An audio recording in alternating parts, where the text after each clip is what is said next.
In an age of manufactured noise, silence is a weapon, and information is the best. Behind every breaking news sample lies a shadow story, a whisper of the paranormal, a blueprint of a cover. We don't just report the fact, we dissect fiction until the truth has nowhere left to hide. Pull from the halls of power to the edges of the unknown. Brace yourself. The conspiracy wars begin now.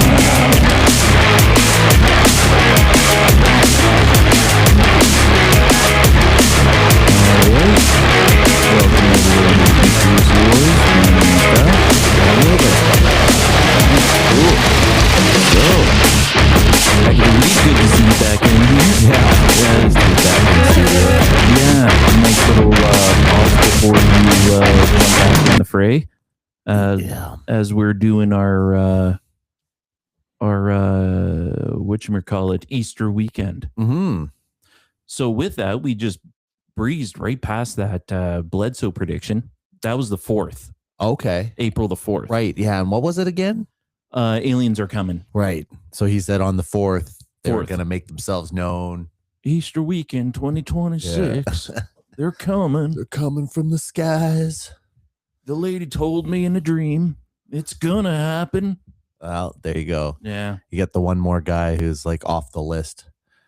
You'll still have the people who are like, oh yeah, he said that he forgot to carry the one. Yeah. They're going to be here. It's actually next year. Well, if aliens bring shitty weather, then I'd believe them.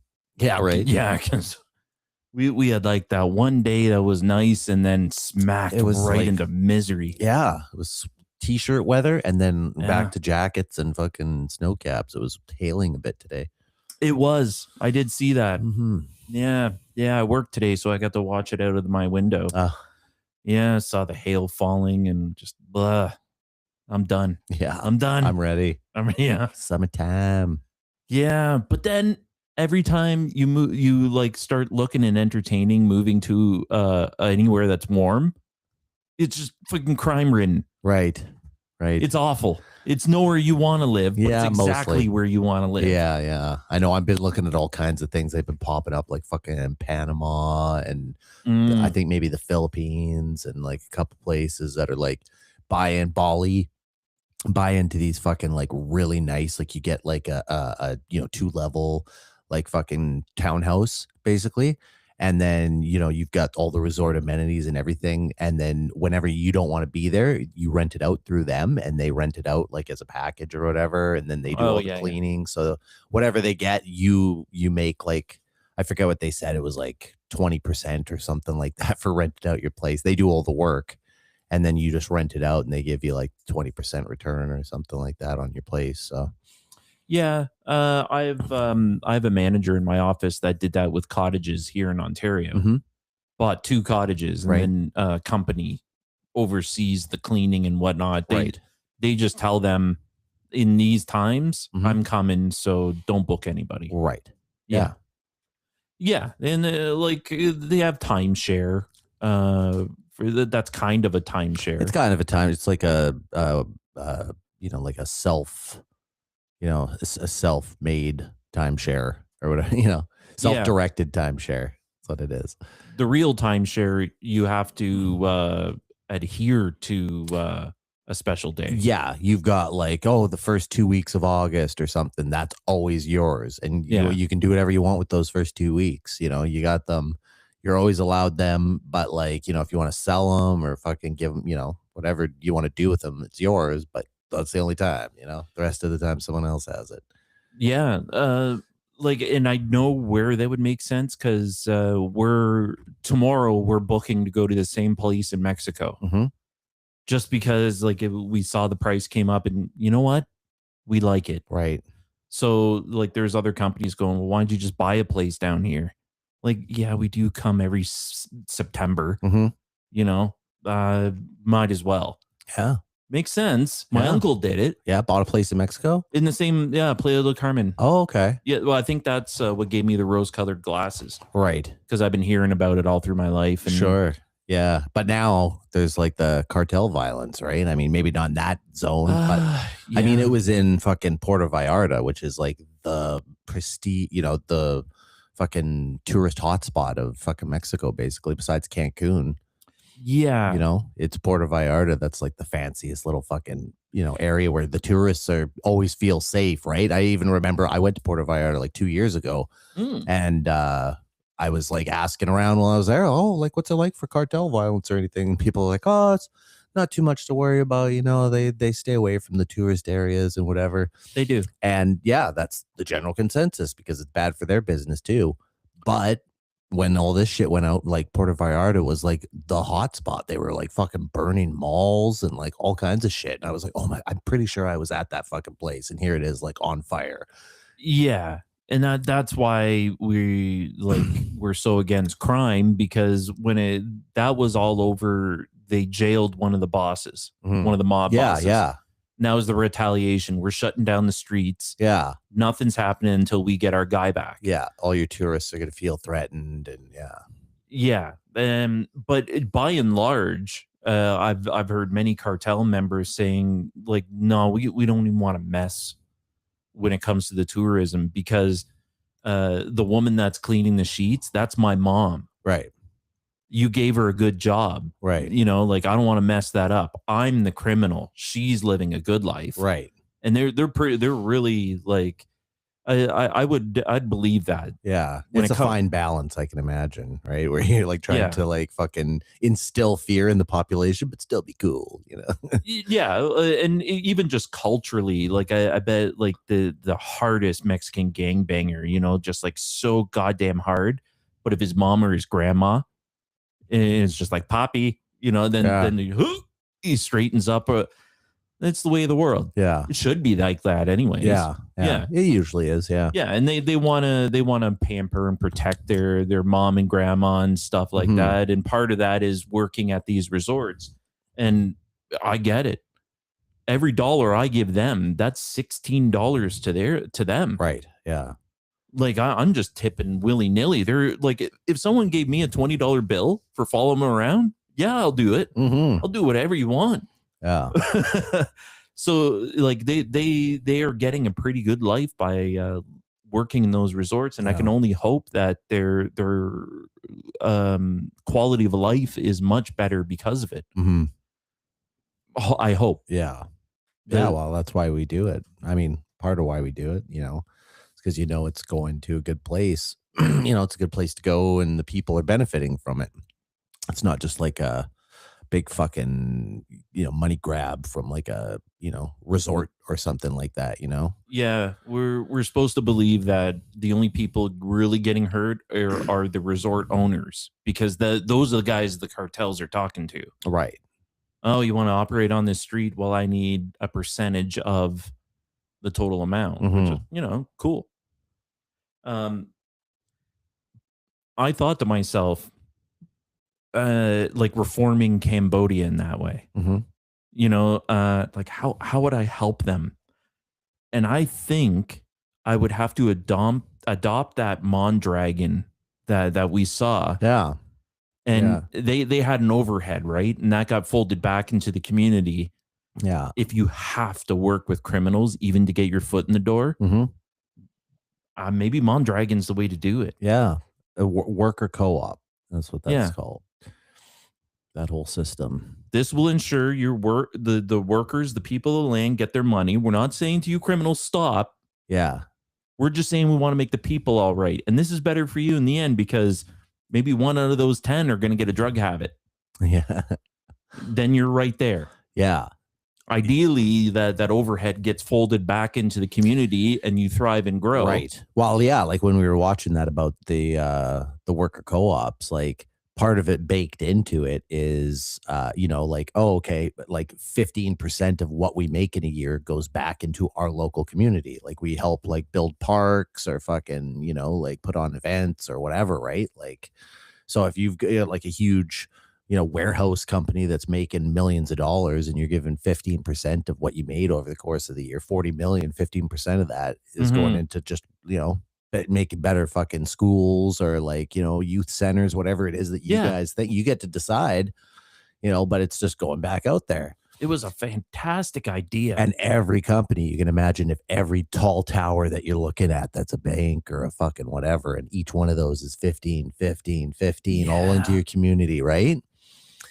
And they're not going to move. They're not going to, we got to build our factory elsewhere, right? Because everyone that works there is an owner. So no one's ever going to vote themselves out of work, right?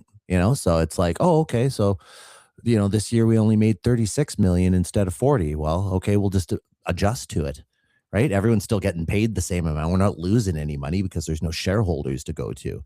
The only thing is we've got a bank account, and, instead of making 40% this year, total, we only made 32%, or whatever. But we all still got our full wages and bonuses and all that. There's just no fat cats at the top, and especially no stockholders, because that's the fucking pushing mechanism here is always the stockholder. You always need fucking higher stocks. They always have to go up. Otherwise you're fucking firing board members, or you're cutting back products and fucking trying to save money because you need to like get that fucking shareholder profit up, or else you're going to start losing and it'll start tanking, and then the business is going to start going down because it's tied to the stock market, right? Yeah. And one could even argue that that's how we get a lot of the criminal stuff, because the criminals are going after the CEO to squeeze him for money, right? Mm-hmm. You're running this business, I want 20% of it. 20%? No. Well, look at how much you make. Mm-hmm. So you're obviously, look at how you're flaunting it, obviously. Yeah. Now, if a company came up and said, look, we're a co-op, mm-hmm. this is what we got. It's super lean. And we have this 15% that's going to roll back into the community. But instead of that, we give it to you, and it's going to stay 15% because it's not growing more than that. Mm-hmm. It's a co-op. We're not making profit and folding it into the CEO. Yeah.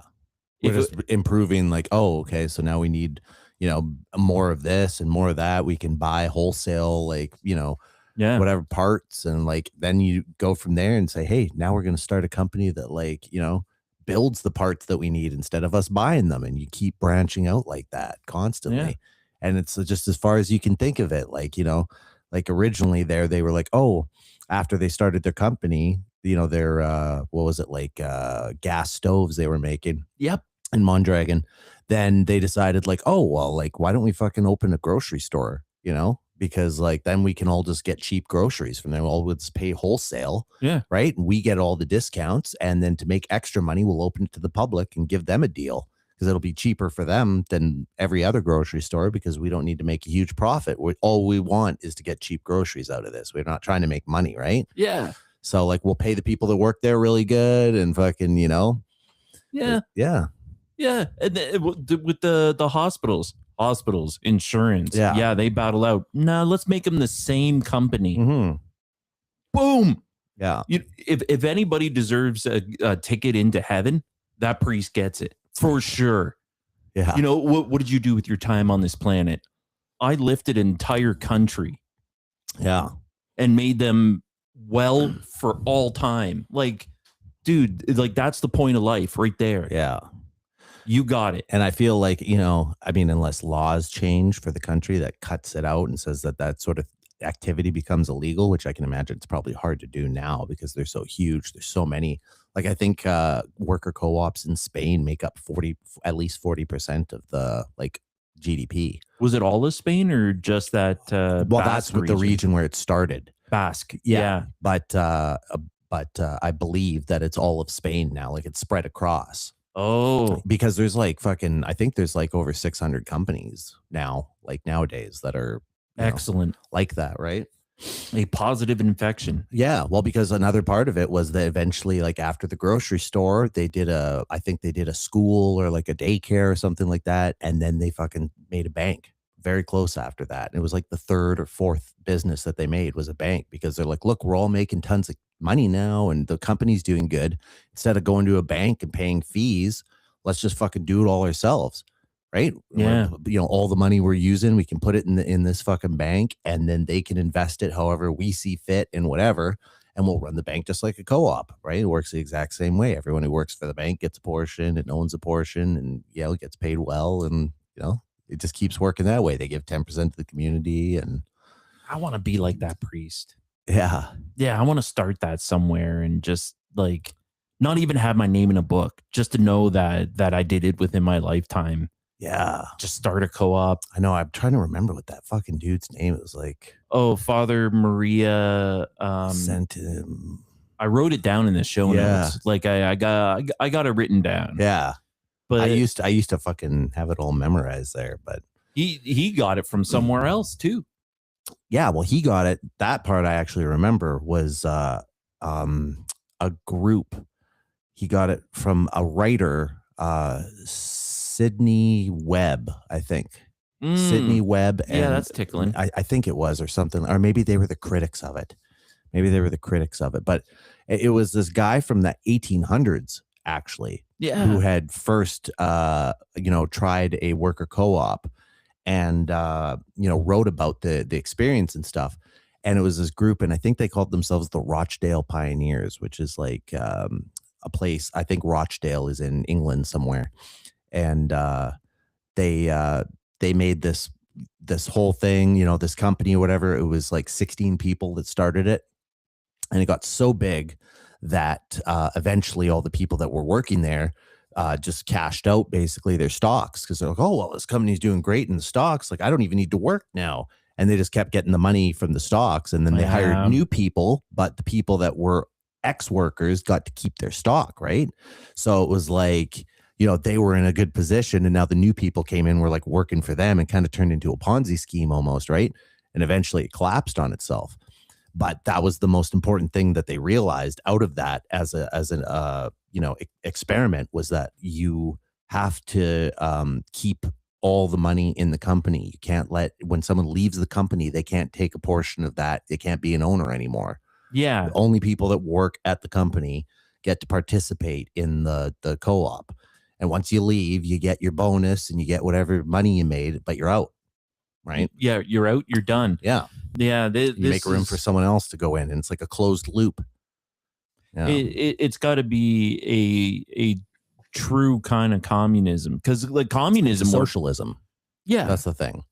It's a version of socialism, and I think they do it in Scandinavia too, because I heard we should actually watch a lecture from this guy. His name's Dr. Richard Wolff, and he's like a Harvard economist, and he teaches a class, like with that. And now he runs I don't know, like a podcast or a newsletter, a whole bunch of different things, right? But he claims to be a Marxist, I think.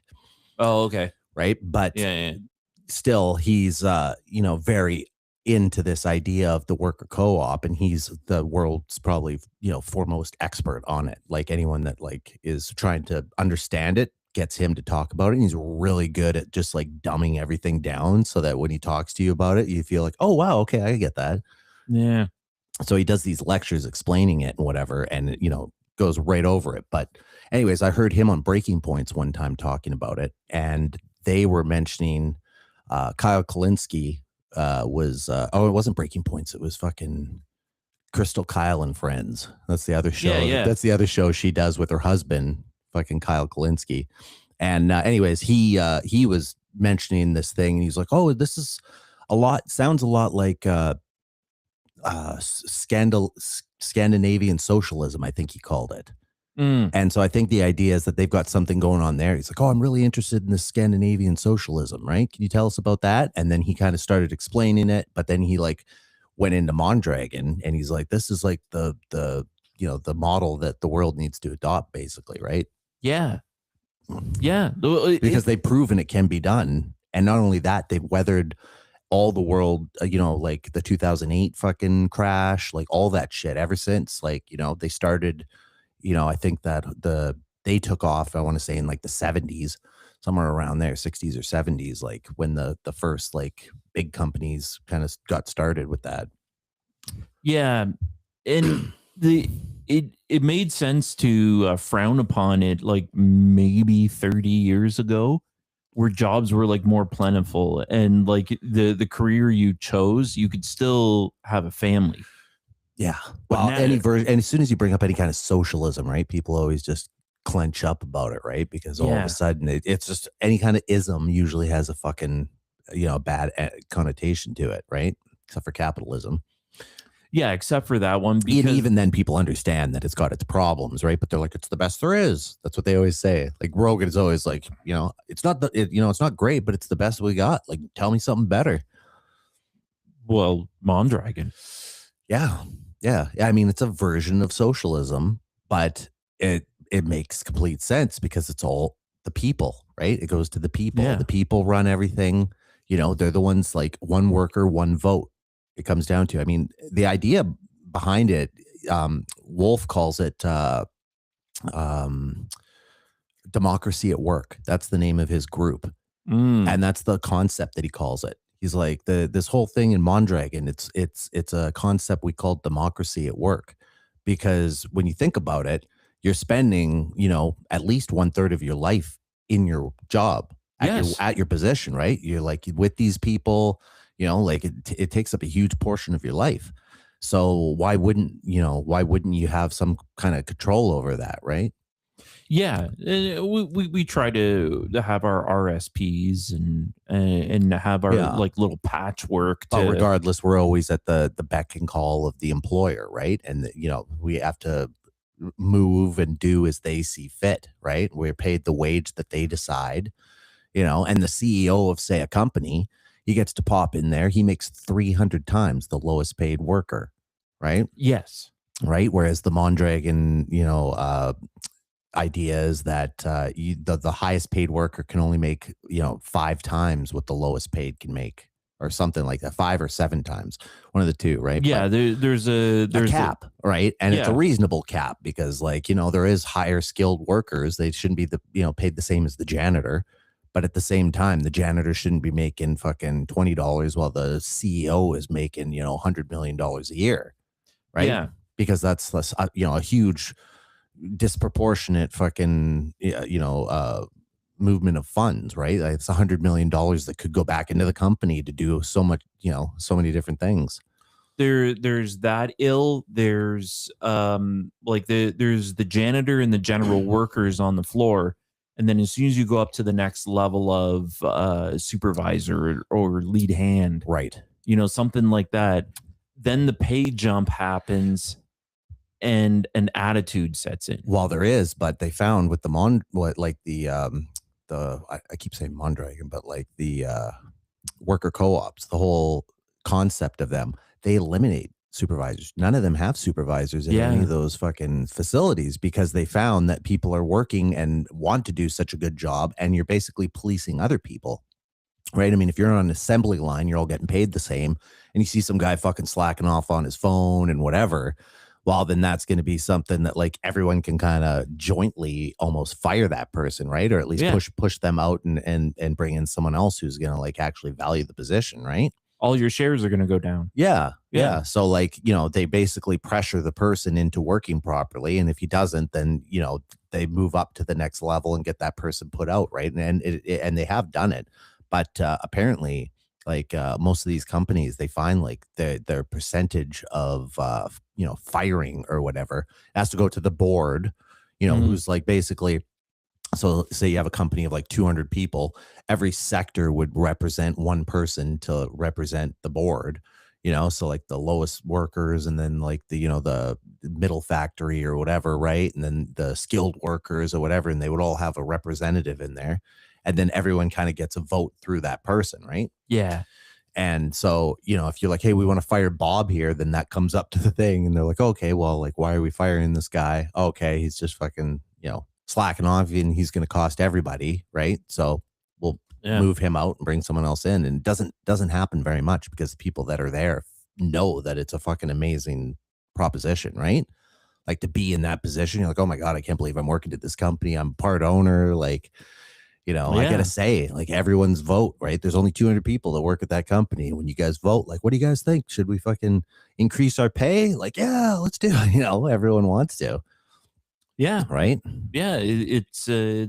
Yeah. I like the idea a lot. Mhm. And I do wonder if somebody has thought about using this in a kind of mischievous, nefarious way, like maybe not- taking it to the like native Canadians, Right.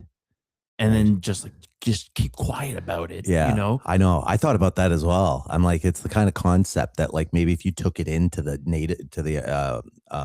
the band, right? Mm. Right, the Native American band there, like, they have their big tribal meetings and stuff like that. Like, that's the kind of thing, like, could adopt that into their society, right? Yeah.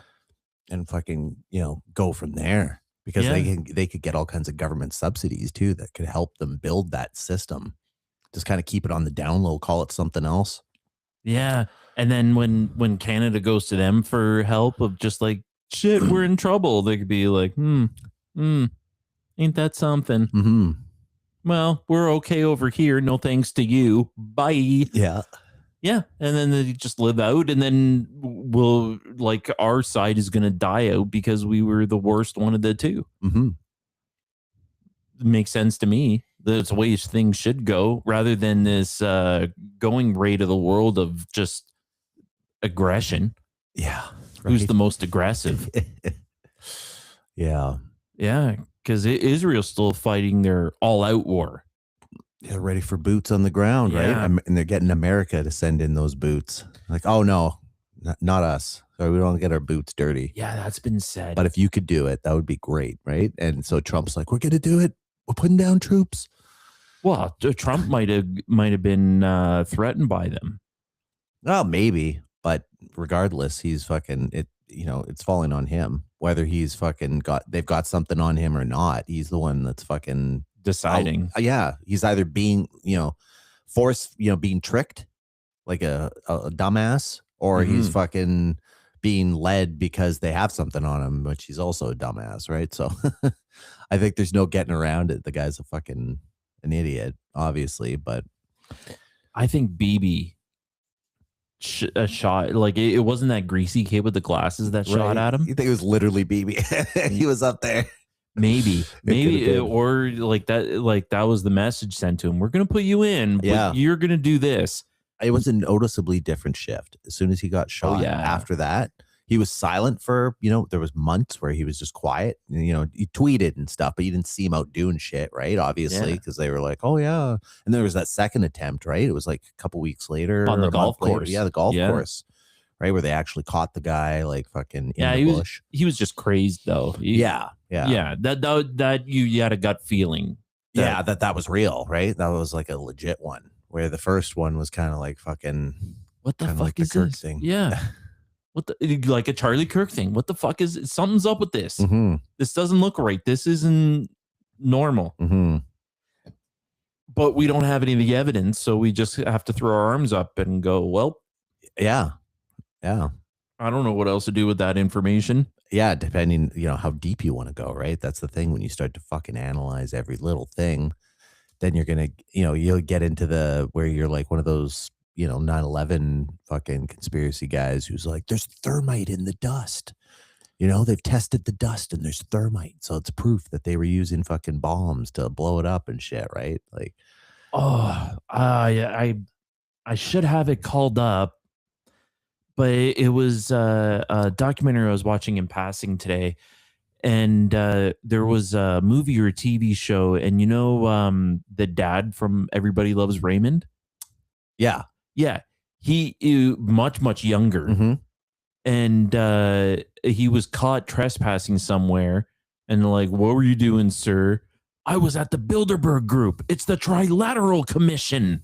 Oh, really? Yeah. And the audience is laughing because he's supposed to be the crazy guy. Sure. And he's like, it's all the Rockefellers, and everything that he was saying was just like truth bomb after truth bomb. Right. Just like, shit. No, don't laugh. Yeah. Where is he getting this from? Oh, that's funny. Yeah. They love to do that sort of thing, right? That's their whole idea with of the truth in plain sight, right?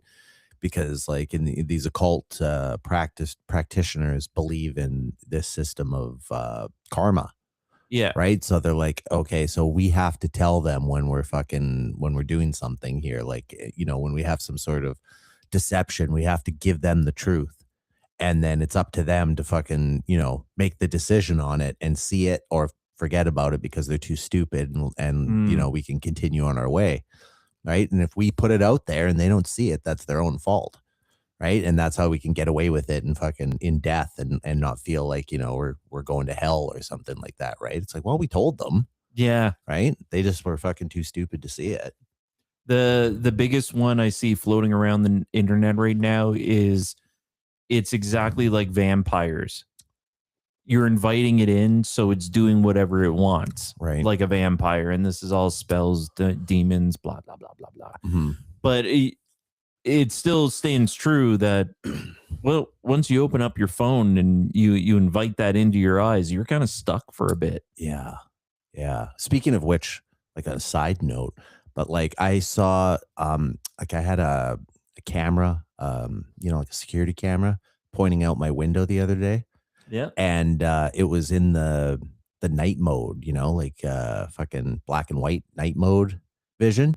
And someone was walking by. It triggers and records when people are walking by.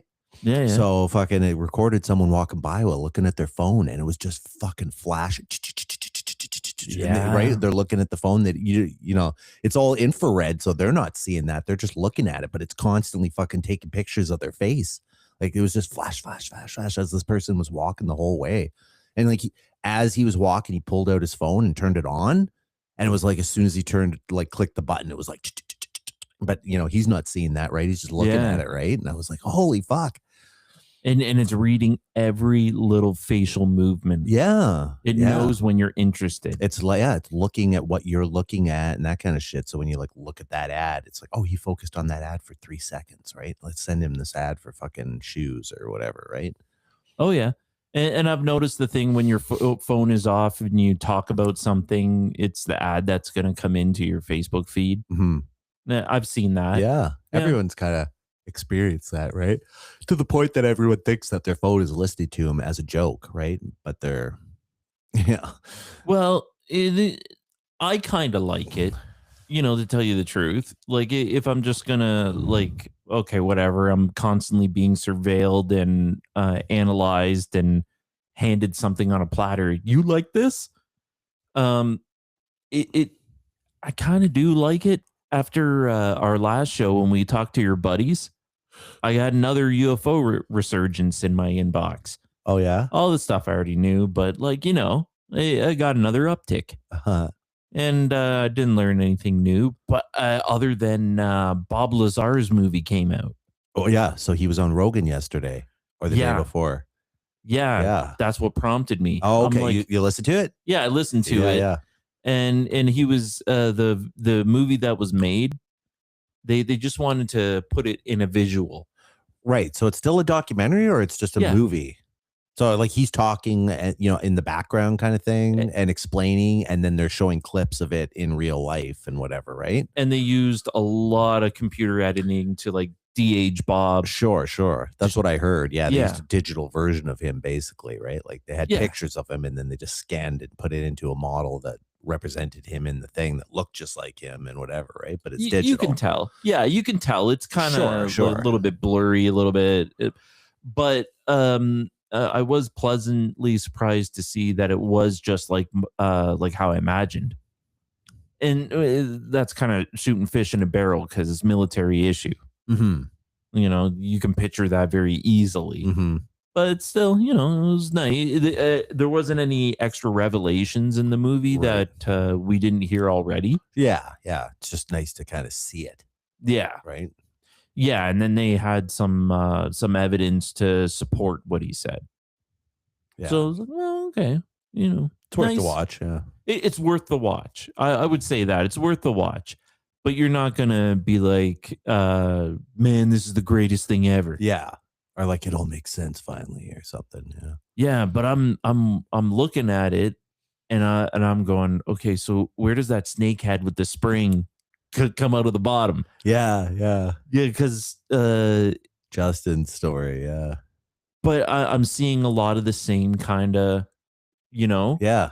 they mentioned the plasma Yeah. when it's in a low orbit and then Mhm. it starts they showed that it does do plasma. Hmm. So a lot of the things were clicking. Yeah. It- I wonder if there's some sort of spring mechanism. They might not even know about it, eh? If there's like a fucking spring with a snake head, No, coiled in there somewhere hidden in a compartment, they might not even know about that, right? that is true. The 4chan whistleblower though said that when a UFO is deployed, Hmm. it is very specific for a job. Right. So everything in it is like it's already made it with the tools.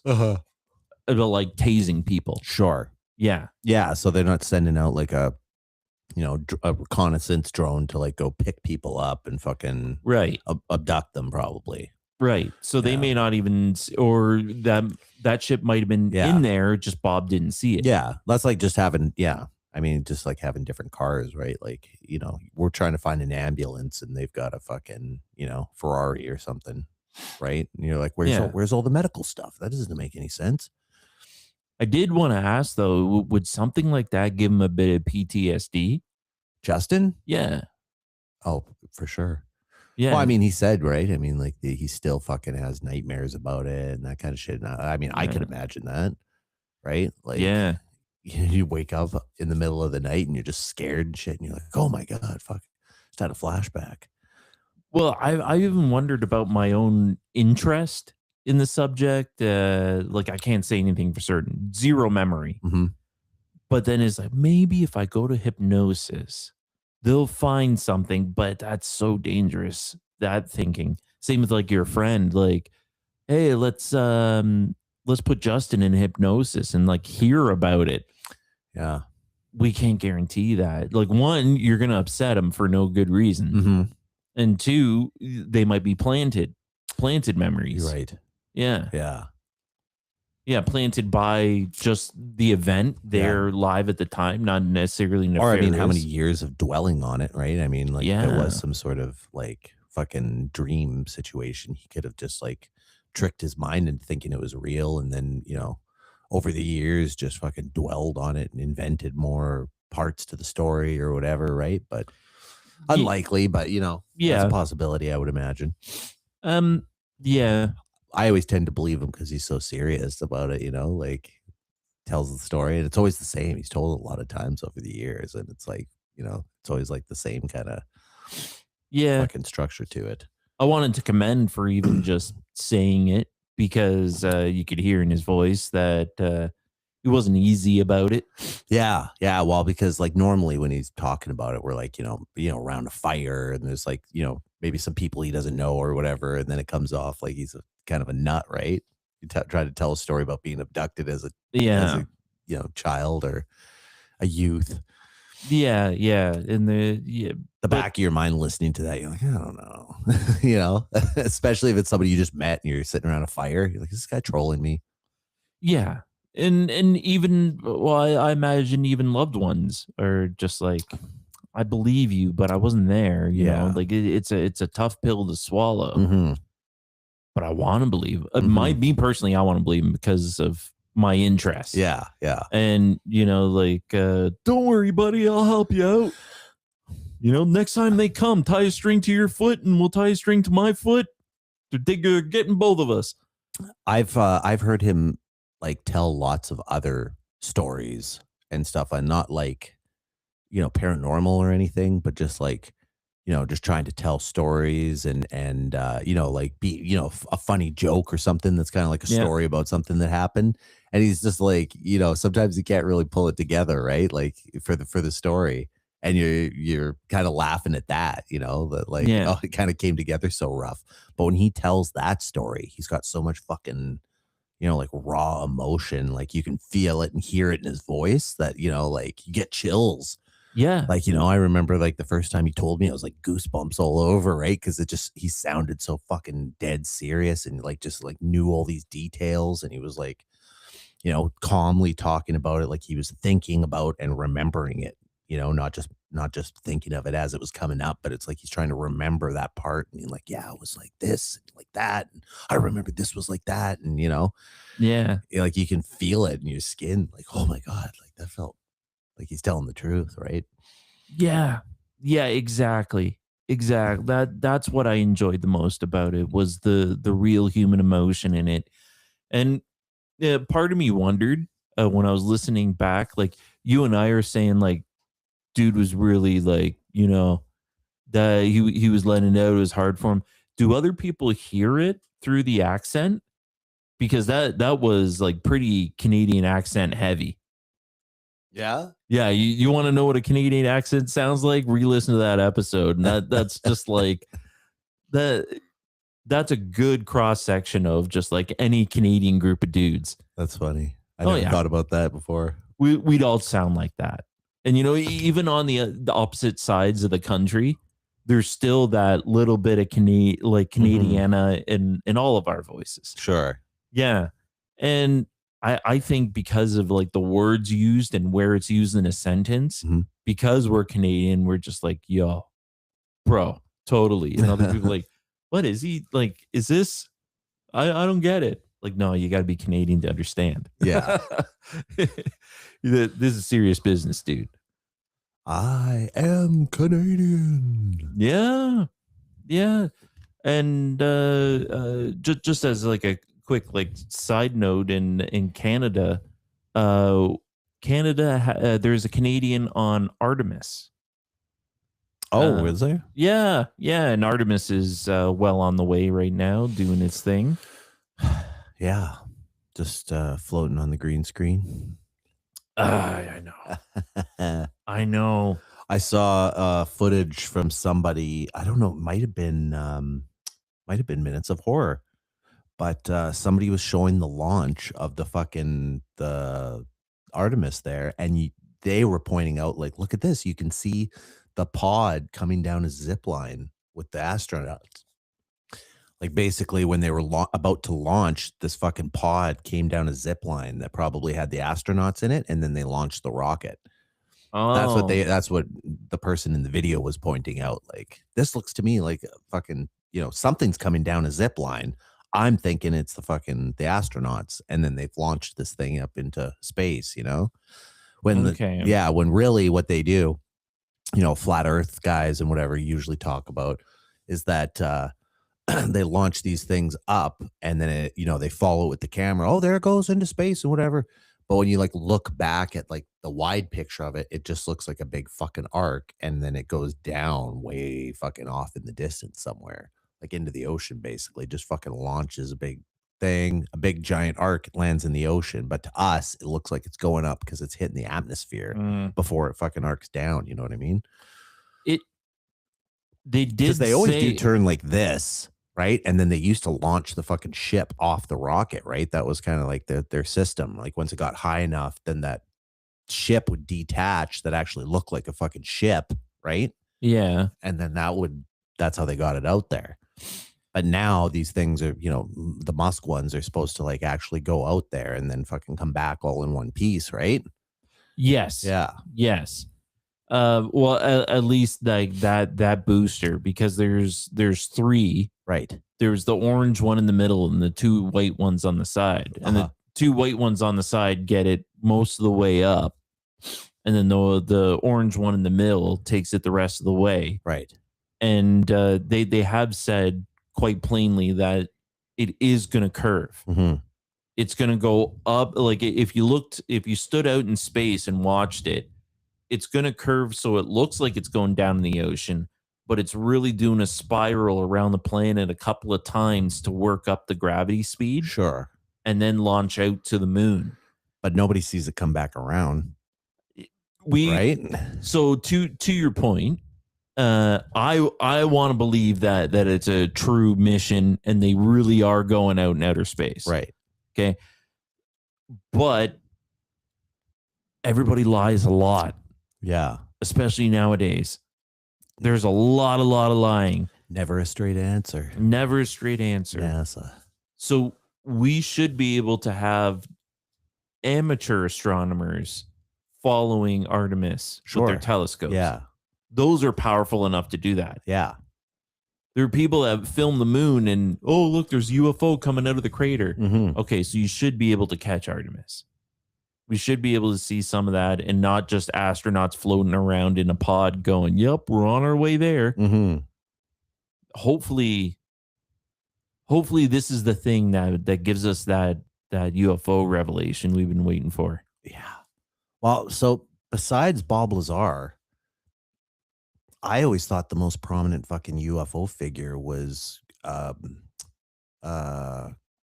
what's his name? Greg McKinnon? The guy that the hacker? Yeah. Yeah. The hacker who, like, I always thought was the one that had uncovered the Dark Knight satellite. The Dark Knight satellite and Project Serpo.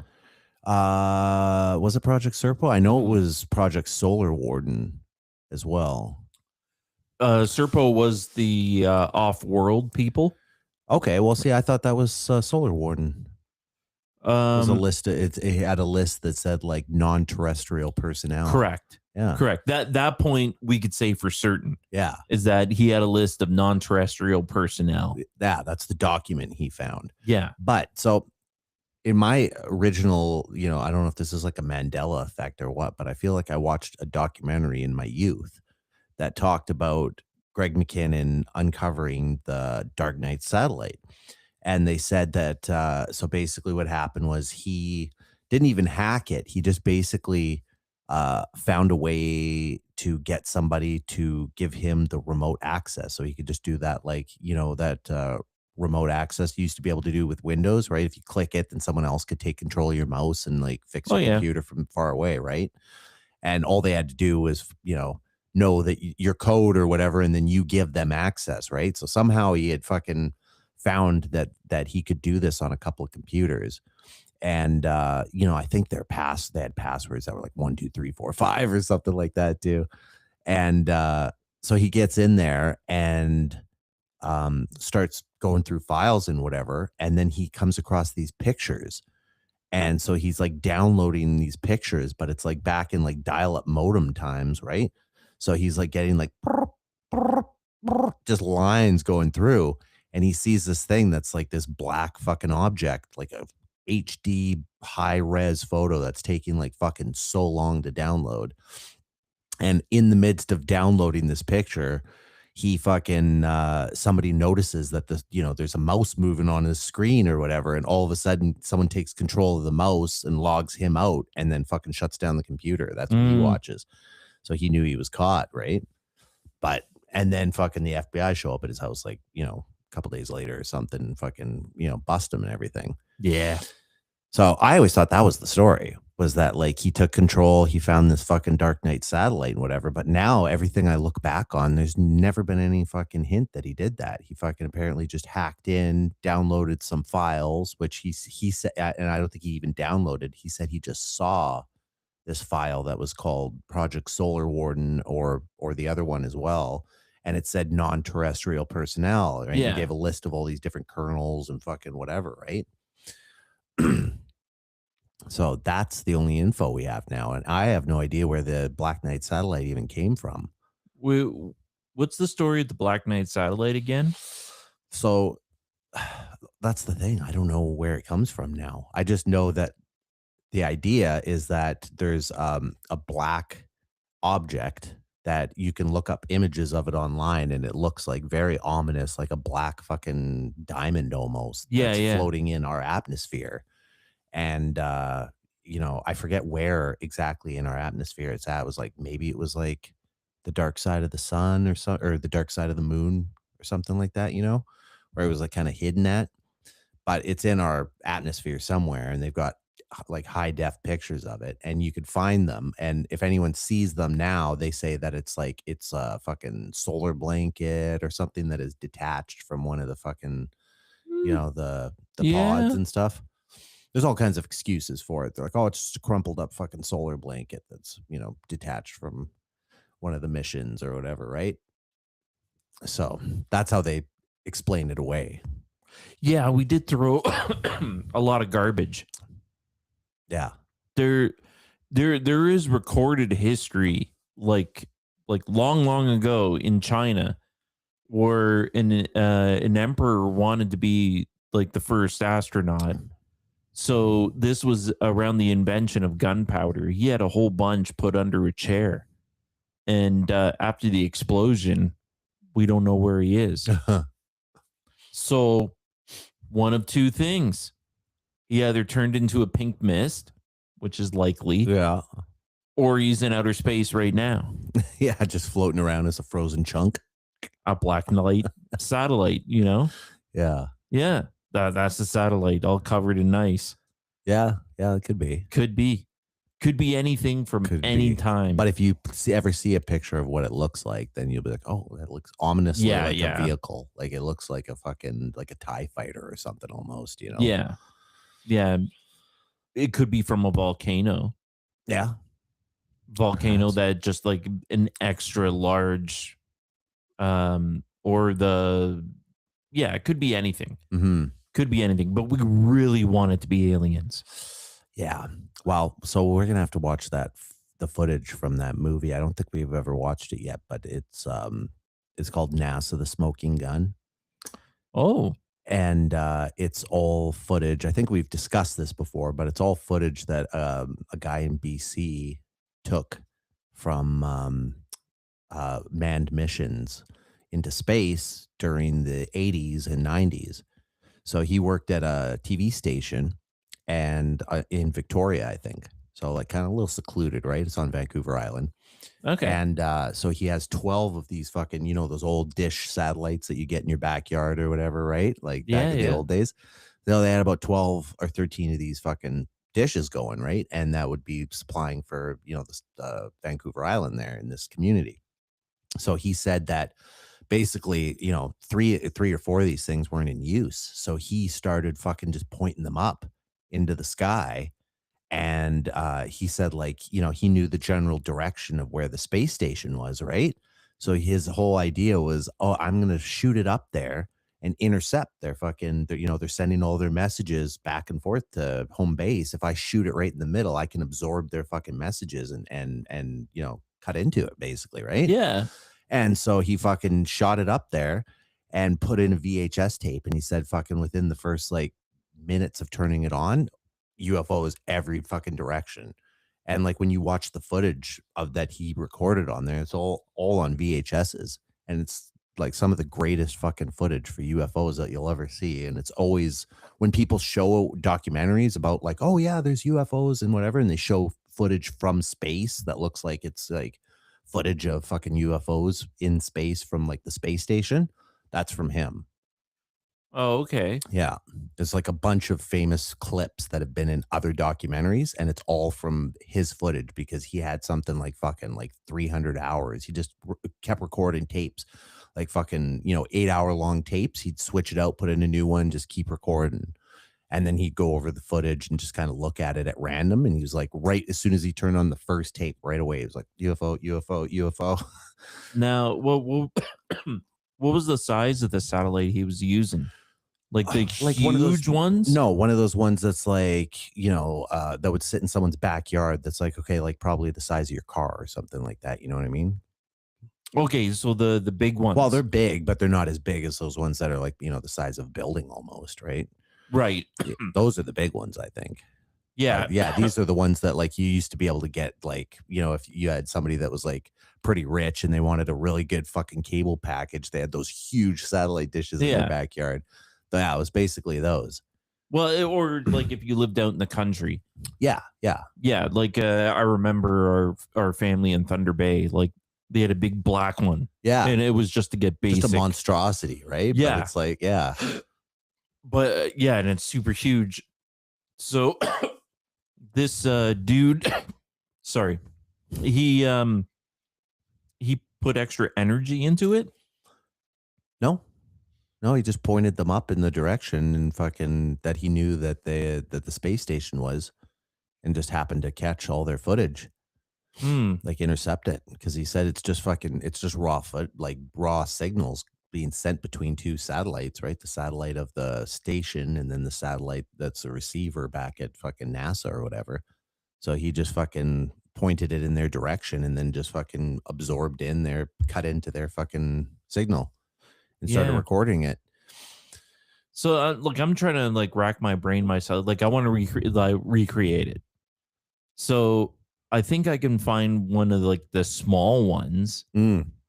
Well, we should watch pretty the documentary. easy. Maybe we could like uncover more of his method. Not now, but yeah, you know, yeah. next week maybe we'll plan to set. Yeah, I definitely want to see that. You know what? Now it's hard to find.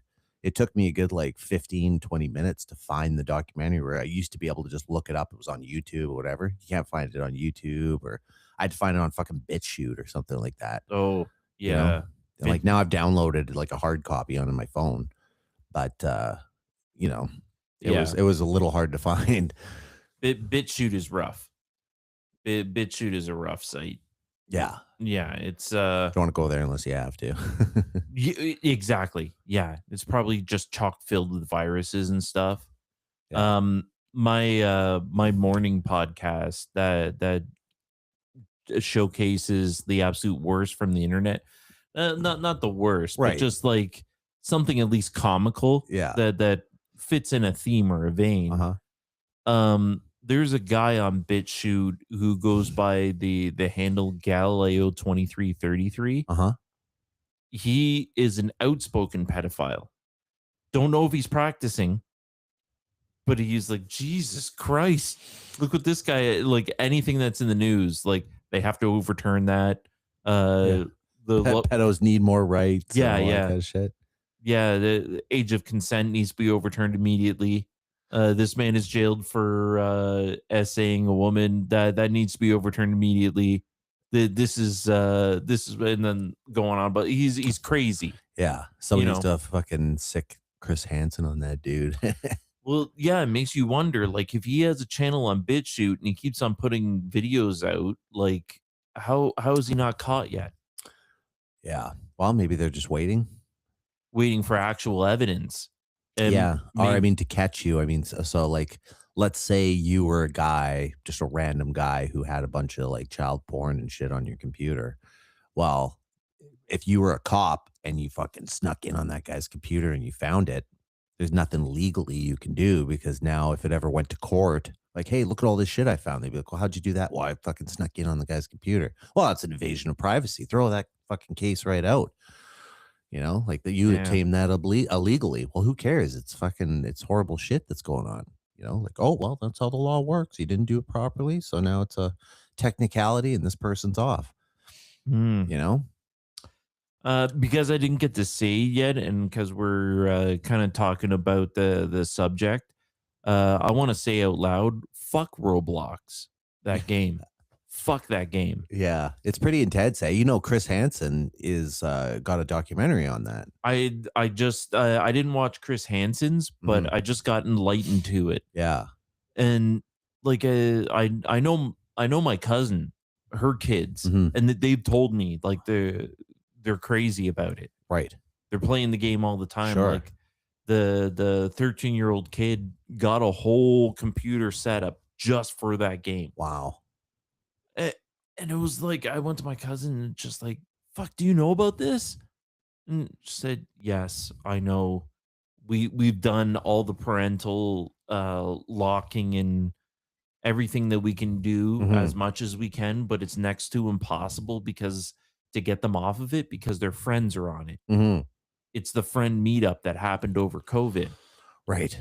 But it was a game made by, designed for, and being run by predators. The game is? Yes. It was designed for predators? Yeah. That's where all the predators go. And designed by predators? Yeah. Really? Yeah. When they're told that, hey, this is going on your site, we'll Roblox, we'll get around to it. Yeah. And they've got their whole like, you know, digital currency and shit, right? And it's kind of a workaround. Kids are selling their profiles to predators, right? So they can get in as a 9-year-old, a 10-year-old, right? They are selling the predators are going in there and just waiting for one kid to say that they don't like their mom or dad. Yeah. and they got bus tickets waiting. Yeah. There's been a good handful of like preteens that did not survive that bus trip. Yeah. Well, so I listened to a mom on Chris Hansen's podcast a couple weeks ago who met up with someone from Roblox there, and he's been missing for a few months now. But she was like trying to put out a plea, right? Like, if anyone knows anything or if you can hear this, please come home. I'm sure she's just desperate, right? Like, I'm sure that kid's fucking not hearing that message. I would need the citation, but I'm just going to say it out loud anyways. 12-year-old girl found dead, tied to a chair. Yeah. From someone she met there? On Roblox, yeah. Really? So, yeah, thought it was a normal person. Turned out to be a predator. And so they found her dead? Yeah. Yeah. The dude was just like, here's a bus ticket. Come to where I am. Right. It was the trap, not like the Chris Hansen thing. It was a true gotcha, bitch. Right. And by the time they got to her, she was deceased and tied to a chair. Wow. And how old? 12. 12. Yeah. 12. Yeah. Wow, that's wild. Raped to death. Wow. Yeah. I'm gonna have to look that up. All the Roblox problems. They have the whole game premise is mini games. Oh, is it? I don't know what it. I thought it was I thought when you're saying Roblox, I feel like I'm thinking Minecraft. Kinda. Right? That's what I'm thinking. It's the evolution of that. Okay. So it's like Minecraft. But it's actually Lego blocks, and it's creating mini games. Okay. So, like, say I create a mini game, and we got like 4 or 5 of us friends, and then we all run in there to start playing said mini game, like capture the flag. Okay. Or team deathmatch with guns. Okay. Because the dredges of society have gravitated to this game, you can participate in a school shooting. And the people you kill, you will see at the end on your scoreboard of the people you took out before the cops got to you. Huh. And these are the real kids. Like, did you do exactly like the killer? Let's tally your score. Every school shooting, every event, there's a mock Tinder game within that game. Mm-hmm. And I was watching the Sean Ryan show, and he was being enlightened. This, hey, let's go on to this fake Tinder on Roblox. Mm-hmm. Clicked on it immediately. Hey, you freaky? Like, people ding, ding, ding, ding, ding. So there's people on the fake one? Like, it works like a real one inside? Inside, because it's a mini game. Okay. There's thousands of mini games. Right. So if a young girl is just like, oh, this is the dating app the adults are doing, let's click on it. Gotcha, bitch. Trap. Boy or girl, doesn't matter. Right. Yeah. To pedophiles, doesn't matter the gender. Like, if they can get a young boy, they'll take it either or. Yeah. As we've seen in the news or just in the zeitgeist. Yep. You got to get them away from there. Yeah. The birthday I was at today, like the young kid pulled out a phone. What are you playing? Roblox? Fucking shit. Oh, it was on an app? I thought it was like a Windows game or something. Like, you need a PC to play also it. yes, but it's also an app. It's everywhere. Really? Okay. Yeah. I'm gonna have to look it up. Like, do a YouTube video of like, what is Roblox? Yeah. And when they've gone to the CEOs and asked them to put more safeguards or like help us seek out this person, they've done the opposite. They've helped the pedophiles. Yeah. They're on that side. Yeah. They're the side of privacy anyways that they claim. We prefer our privacy for our clients. Well, probably because those guys are giving them money hand over fist. Mm-hmm. You know? Yeah, exactly. I'm trying to picture like the things I love the most. And like, what if that was made by the most evil person that was out there? Right. would I still? But then again, everything I do is right. Mm-hmm. Our food. I have to eat, but the most evil people made it like double the price over COVID for no reason at all. Mm-hmm. And it stayed like that without increasing my wage. Yeah. So Yeah. I'm supporting evil. I don't have a choice. Big- Cell phones. It'd be nice to kind of move back into a, like a farmer's market kind of situation if they could get it lower. You know what I mean? Like if the Yeah. farmers could group together and be selling it at produce stands and stuff way lower than they are at the grocery store, then people would just start going to farmers markets, right? Because they'd be like, well, why go to the grocery store and pay more for shitty produce when I can get this like organic good stuff for like just a tiny bit cheaper? I just got to go to a different place, right? And then people, develop, Yeah. adapt to it. Yeah. Or I do start eating like my wife. Yeah. I know that her food is dirt cheap. Dirt cheap. Like $5 and you get like this big bag of leaves. I don't know, they're a different kind of leaf. Not one I'm used to. And that's just like chop it up, throw it in the pot. Right. Meat, throw it in the pot. Like bok choy kind of stuff. Yeah, yeah. Yeah, as long as it's green, throw it in. Yeah. Yep. Yep. And then meat, just like whatever cut. Yeah. Whatever parts. The toughest parts. Yeah. Liver, heart. It's all good. Yeah. Throw not it for in me. I know. I don't like liver and hearts and all that shit. It's adaptation. But it's the good one. Yeah. Yeah. I'm sure if you cooked it all right, it'd be, some way to prepare where you could like fry it with garlic and all that kind of shit. And it would probably taste all right. But what I imagine is that because of by virtue where my wife lived, the food was very, very hard to come by. mm-hmm. So like you'd be like super hungry, and then here's a bowl of food, like, oh, saints be praised. Here's a bowl of food, and then when it hits your mouth, it's the greatest thing you ever tasted. Because you were hungry, yeah. Yeah, because you're hungry. Me, I have chips. Yeah. And like Taco Bell. Yeah. So you taste it, you're like, ugh. Well, yeah, I'm how about I just go get some Taco Bell? It's warm, soft, tastes great. Is that what happens when your wife's eating? You're like, I'm gonna go get Taco Bell. No, I'll shamefully she'll make 2 meals when hers is like too far out. When we meet in the middle, like then it's all good. But yeah. Sometimes it's a little too far off to the one side. Yeah, fried chicken feet or something. Oh yeah. Yeah. Yeah, boiled chicken feet, fried chicken feet. Pass. Yeah. That's a hard pass.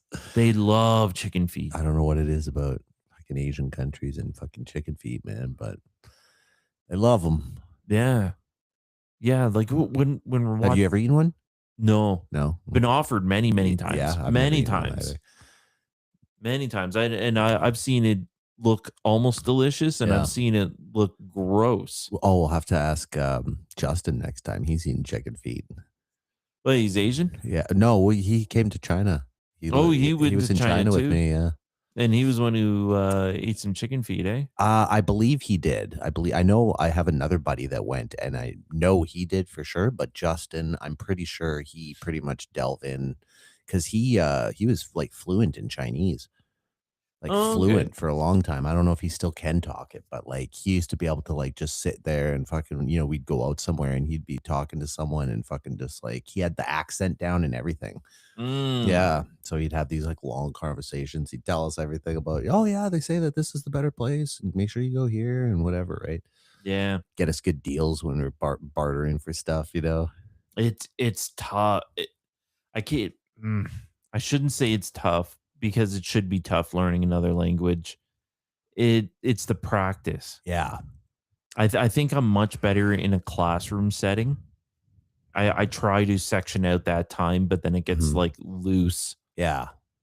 And I gotta go to the grocery store and then this and then that. And then after a whole day, I Yeah. didn't find the time to practice the thing. That's why when we were in China, I mean, you just like spend time practicing in the apartment, and then we'd go out into the world, and then he would just Yeah. constantly practice it, right? Constantly try to use it as much as possible.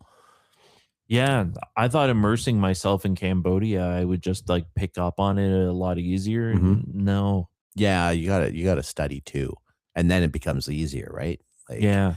if you had something like Rosetta Stone or something like that, that you were running in the background, going over it, listening to it, and fucking, maybe spend a couple hours a day, just Yeah. kind of listening to it in the background and just saying it while you're like doing dishes and whatever, and you're fucking repeating the words, listening to how they say it.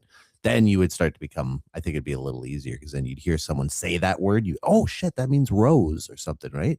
They must mean like the rose colored fucking thing over there or whatever, right? You Yeah. could kind of put it together a little, and little by little, you kind of start to get it, right? I think the path of least resistance is the French language because I should know it anyways. Right. And in Cambodia, as long and with other places, French is accepted. Like Yeah, it's a pretty common, like, third language.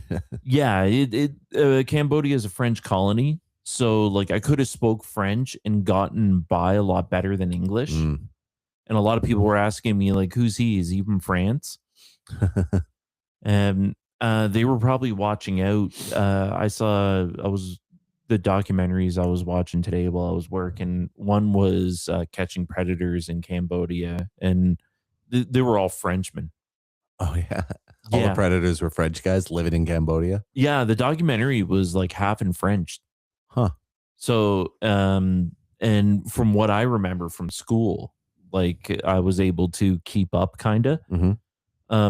But I don't speak it. Mm. And I should be able to watch a full French documentary without subtitles and like hear it and understand the whole thing. Mhm. I was taught it for God knows how many, what was it, 12 years, 13 years? Same for you as well, right? Yeah, well, you know what? I dropped out of French, but I took it for a few years. I'd say you're exposed for at least 3 or 4 good years. What, really? Yeah. Where you are? Well, yeah, I mean, like, I'm trying to think, okay, so grade 3, 4, 5, 6, 7, 8. 8, 9. yeah. Yeah, I'd say 8 is when it really starts. Like, you get a little bit, like, they give you a French unit where they're kind of teaching you a little bit of French, Yeah. But, that's all starting in grade 3, 4, 5, where you're like learning a little bit. But then it's like you got a French class. Once you hit high school, that's when you can do a French class. Yeah. But you can also drop it. And you only have to take it until grade 9, I think. And then after that, it's an elective. Correct. So that's where I was. I took it in grade 8 and 9. And then after that, I fucking dropped it and took like fucking, like art or something. I can't remember, Yeah, same for me. As soon as I could, I dropped it. I was like, fuck this. Yeah, in my grade school, it was more intense than just like a side thing. I think like it was like a unit, like like Mondays, Wednesdays, and Thursdays you'd do like an hour of French or something like that. Yeah, right? yeah, that's what we did, and it was structured and it followed a progression. Yeah. We would have like in the gymnasium, we would have French shows. We would adhere to French holidays in our classroom, Right. for like Fat Tuesday and stuff like that. There was a lot of French culture injected, but I just didn't take to it or just continue it like the grade 9. Like I could have kept going, but I was just like, yeah. My high school had video editing class, Right. so yeah, I wanted to hang around there, and art class. So those are my like 2 areas. I was the cool kid. At least that's what we like to think. Oh no, I use the skills I learned. I very much enjoy and continue what I was taught in those studies. I just should be continuing with the French and know that. You know, I'd like to go to Quebec and just speak to them, Yeah. or understand them. Right. It was the idea of the country from the start. Uh-huh. And I thought, or maybe I'm imagining that, like, from you, because you're so far away, it'd be less intense for you, because by the time it gets to your province, it's like meh. Yeah, then it's just uh I don't know, formality. It would be more beneficial to learn Chinese than French. Yeah. Yeah. Living in Vancouver. you Well, definitely want to know Chinese. you're probably closer to China than here. Are you Uh, not? I don't know. How long does it take you to fly from there to Hong Kong or China? 15 hours. 15? Yeah. The ocean's that big. Yeah. Well, I mean, maybe it was just a bad flight, but yeah. I mean, we could have just had to get, sometimes you get the cheapest flight and then it's like, oh, it's taking you to fucking Thailand and then dropping you off and, you got to do like 5 stops in Bangkok and, Yeah. whatever before you get to yours. And then it's cheaper. But I bet you, like, if you looked it up, I bet you it's somewhere around like 9 hours, 10 hours, somewhere in there. Like, if you just took a absolute direct flight. So Yeah. at least 10 hours, I'd say. So, yeah. Wow. So getting to over here only takes like 5 tops, Yeah. So, Yeah, yeah, it's like that's what double, I at knew. least double to triple to get to China. So the ocean is double the size of Canada. We could roughly say in and about. Yeah. Yeah. That's amazing to wrap your mind around. Mm-hmm. Halfway through the ocean, you can fit one whole Canada. Like, Yeah. that's land on the bottom. Right. Yeah. What's down there, eh? Well, in our lifetime, we won't see it flip around. Well, you don't know. Yeah. If they're right about fucking the reversal and stuff. I mean, I've been watching on Suspicious Observer's YouTube channel. He's probably like the number one underground authority on the pole shift. And they're actually coming out with a documentary that we should watch. I don't know when it's coming out, but it's like very soon if it hasn't come out already. But it's like going to be like an hour or 2 hour long thing about the pole shift and all the fucking documentation that they've been like observing of it. And speculation on what it could do. Speculation big time on what it could do based on like that Thomas Chan book, the Adam and Eve story, the story of Adam and Eve. Do you remember that? Vaguely. It was oh yeah. It was like a book. Well, not actually a book. It was more like a paper, I think, that this guy wrote in, I want to say like the 70s or the 80s.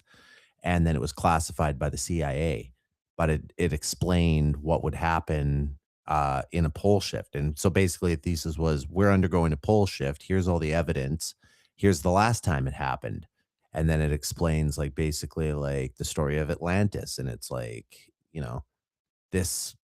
this was here, and then all of a sudden the poles shifted, and then within a night and a day, fucking the entire earth was flipped around. Like north was south, south was north, and like the oceans fucking just tilted with it.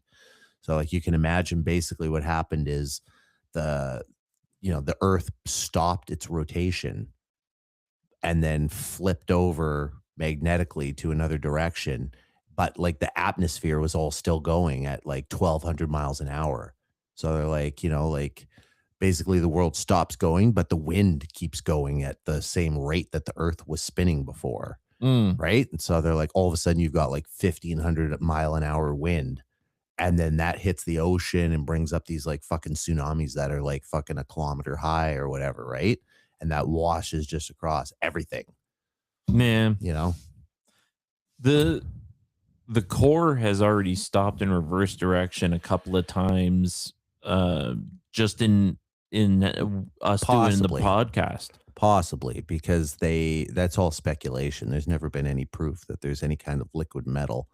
And I actually was like listening to somebody else discussing this, and they said from everything that they've gathered, there's no state in which fucking liquid metal can rotate. I think that was like this idea. It was like the like if you've got a liquid core, Mm-hmm. there's no way that it could rotate in that fucking small amount of space that it has or something like that. Like, you know, with the liquid amount, there's got to be some kind of gravity that's pushing it to do that. It wouldn't just fucking Yeah. be flowing like that, right? So, yeah, I don't know. I'd have to listen to this guy explain it again, but it made sense when he was talking about it.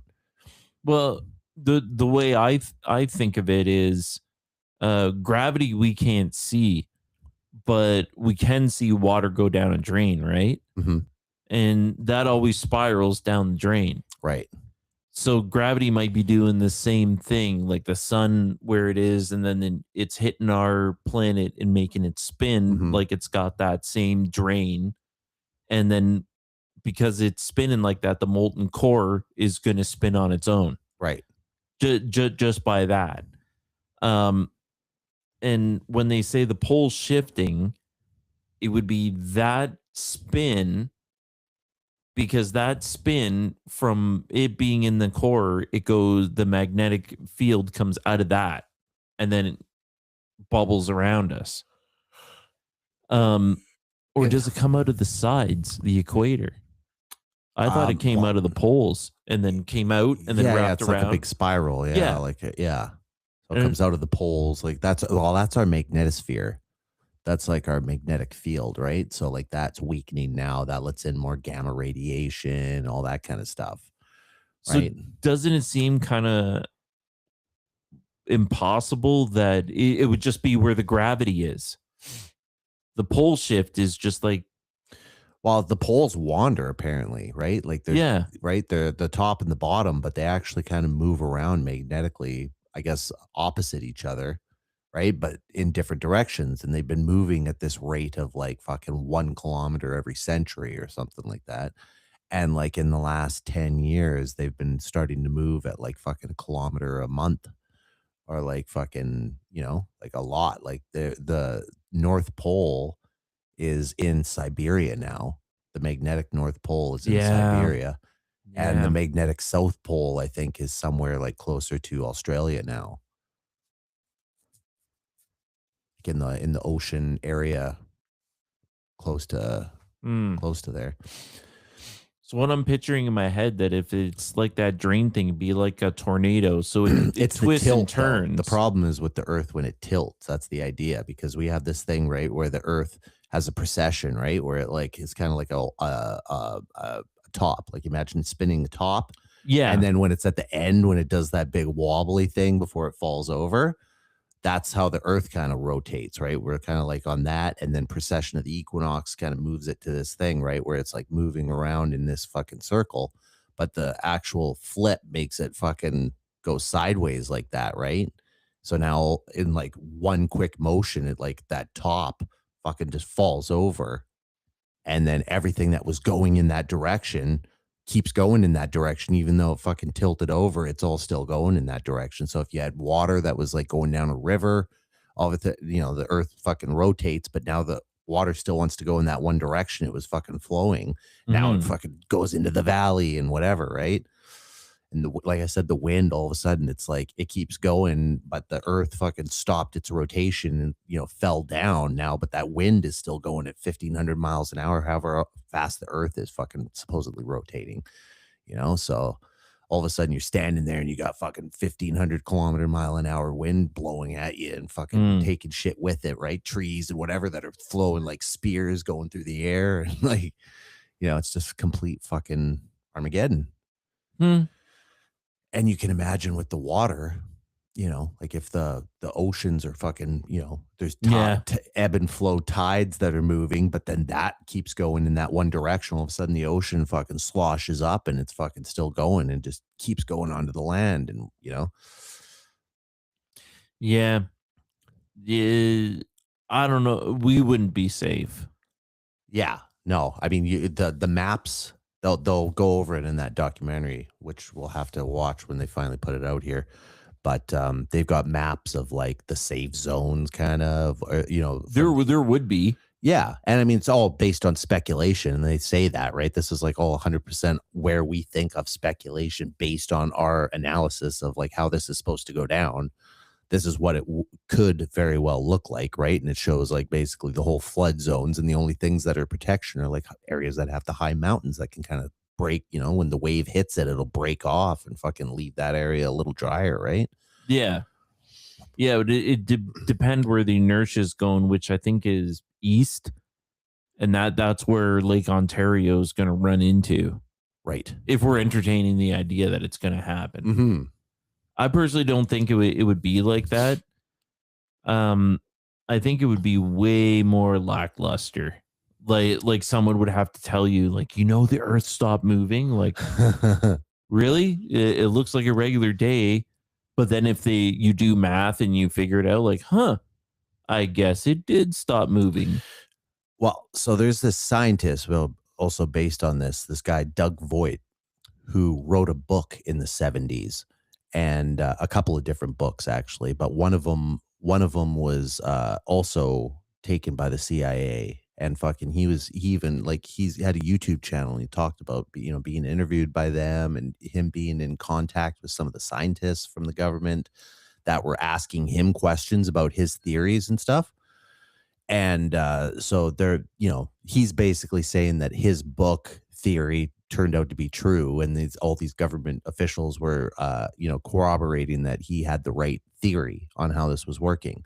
And he was saying that basically it works very similar to how Thomas Chan had explained it in his paper, but that he had actually been like part of the CIA, I think, and that whole pamphlet idea was like their way of taking Doug's idea and fucking breaking it down and turning it into like a propaganda piece. Yeah. Well, here's hoping that the planet's going to try to do it, but there's too much garbage jammed in the gear, so we accidentally win with our mishaps. Yeah, that's true. We should before we go, maybe we'll watch. They've got the trailer for that The trailer? yeah, Okay. for that magnetic reversal movie.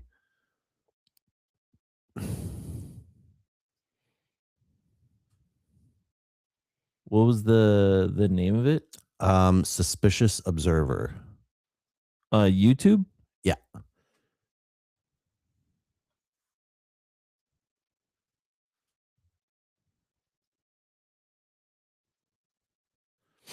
Yeah, Suspicious Observers.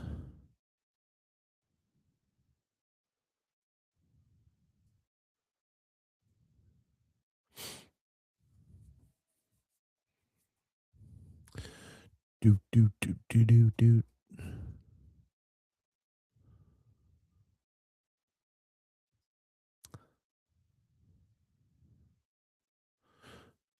Oh, I think he's changed his channel. Space Weather News. That's it now. He changed. It used to be Suspicious Observers. So the first thing that should pop up, I think, in there is the disaster. Oh, it came out 2 months ago. The Disaster Cycle, full documentary. But there should be a trailer for it.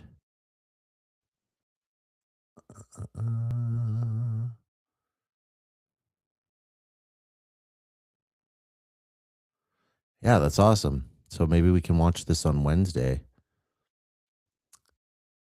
Although I guess we can't because we haven't figured out this sound issue, hey? Well,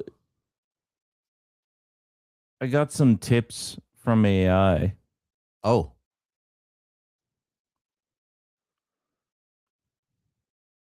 Okay.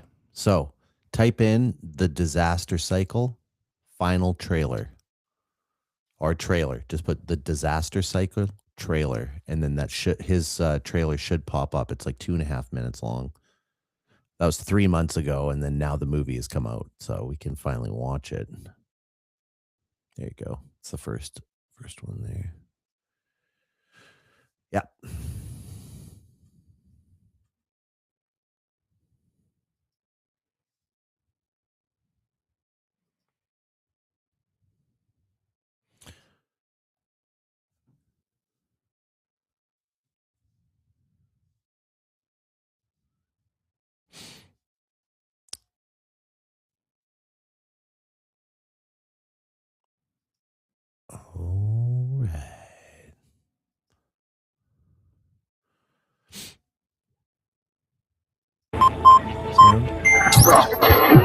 Big coronal mass ejection. It's really the only natural disaster that could knock out Europe or North America's power grid. The last one was 6,000 years ago, and it was one of the minor events.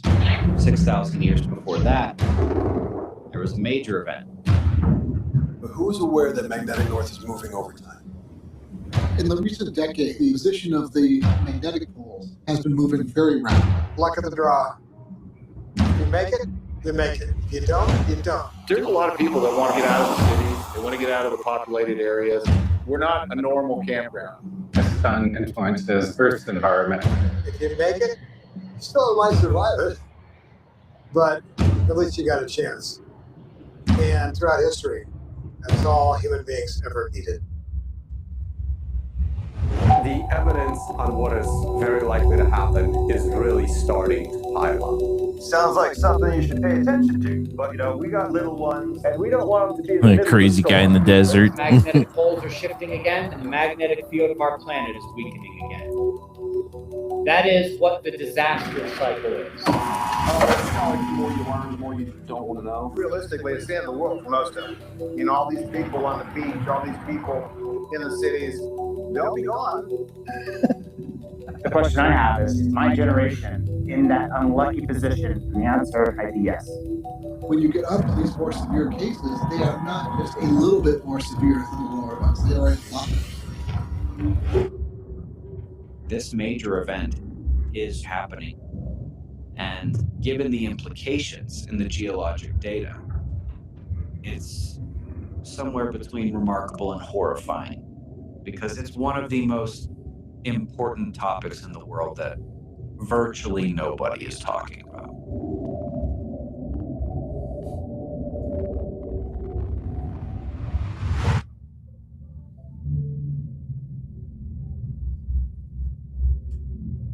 Ooh. Did a good job. Say some nice ominous music. But yeah, that's a topic for next week then, eh? Yeah.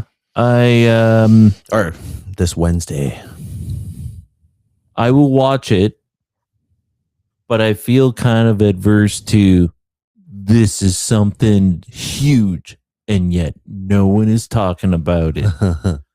Like, if I see thumbnails nowadays and someone has their hands on their cheeks doing a surprise face, Yeah. I nope right out of there. Yeah. Well, he's not doing that. He's not doing that. The only one I half accept is when it's the person pointing, Mm-hmm. but if they're pointing at a thing, Yeah. They're like looking at it. yeah.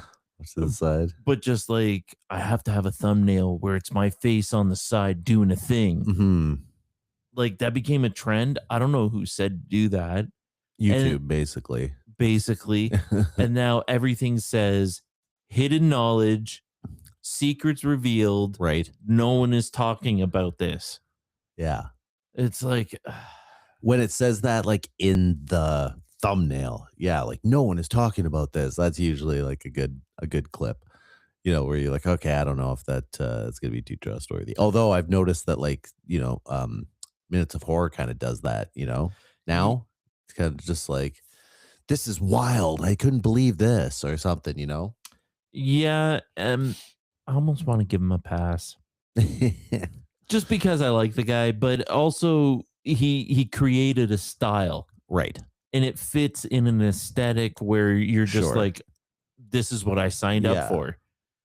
But it just when it's everything, Yeah. it doesn't matter what topic it is. They all follow the same formula. Mhm. So maybe we should be changing the show from Conspiracy Wars to no one's talking about this. Yeah. That's how we'll get the clicks. Yeah. No one's talking about this. What do you guys talk about? The stuff everyone talks about. Yeah. What are you talking about? The stuff no one's talking about. Yet everybody's talking about it. Yeah. Well, anyway, yeah, we've hit that time limit that we set out to at least get this done. Yeah. Oh, I feel like we could keep going all night here, but I gotta get ready for work tomorrow. Yeah, me too. Yeah. Me too. Back to Mondays. Yeah, it's been busy. Look.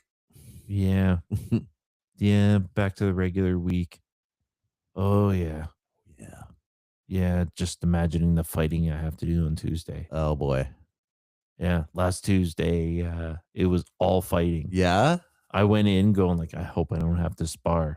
And then it was like, guess what, guys? Sparring all night. Hardcore spar session. Hardcore spar. Yeah. And it was like, but I did quite well. Oh, good. Yeah.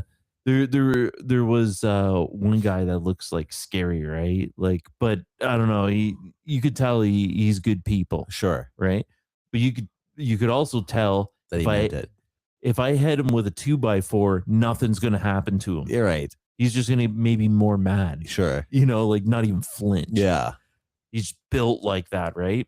And I had to go up against him. So, you know, I said my prayer. You know, got to go in there. Can't say no. Got to go after it. Psyching myself up. All right. And then as soon as the hand went down, okay, fight. It was just the most simple front kick that he threw out.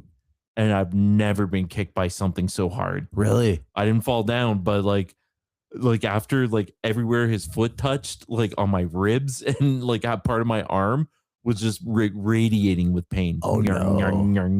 I'm like, it was awesome just to feel something like that. Wow.